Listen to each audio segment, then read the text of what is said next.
La pêche aux écrevisses, péché mignon de nos campagnes françaises, a bel et bien vécu ces dernières heures.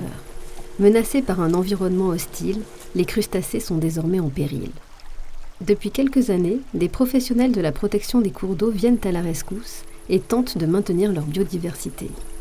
Donc l'écrevisse qu'on recherche ici sur ce ruisseau, c'est l'écrevisse à pattes blanches. C'est l'écrevisse autochtone sur le territoire européen, qui était présente avant partout, qui fait partie du patrimoine naturel, environnemental, mais aussi patrimoine des familles qui consommaient cette écrevisse. Donc c'est une espèce qui est interdite à la pêche et qui subit des pressions assez fortes au niveau des activités humaines, du braconnage et de la modification des milieux. Donc on va les préparer les nasses là ? Ouais. Donc une dizaine sur ce secteur. Oui.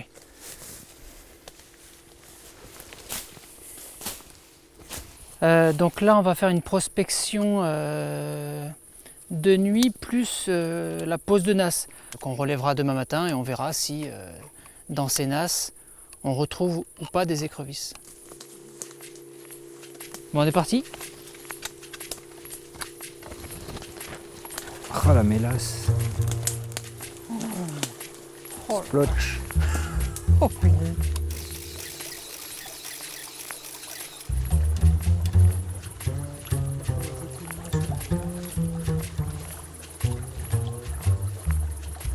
Là c'est la deuxième écrevisse qu'on trouve sur 10 mètres de prospection, ce qui est plutôt pas mal. Là elle est en train de me pincer gravement. Donc, quand on regarde la face intérieure, on comprend bien pourquoi on les appelle les pattes blanches. La taille, là, on a une écrevisse adulte. Elle peut être un peu plus grosse sur certains cours d'eau, mais elle dépasse rarement 11-12 cm.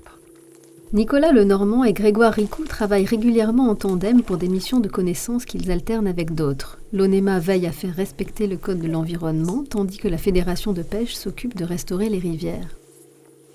Bon, et ben ça pêche. Terminé pour ce soir. Ouais. Minuit 10. Okay. Extinction des feux.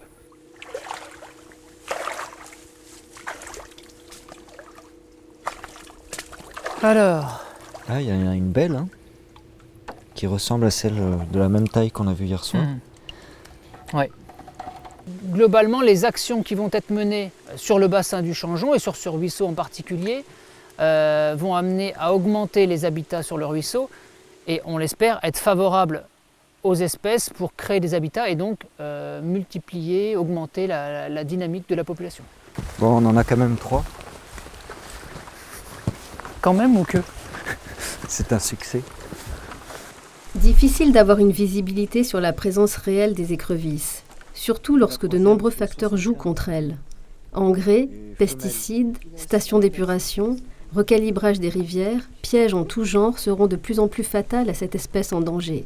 Il faut donc espérer que cette biodiversité perdure, à moins qu'elle ne soit remplacée par une autre venue d'outre-Atlantique, mais ceci est une autre histoire.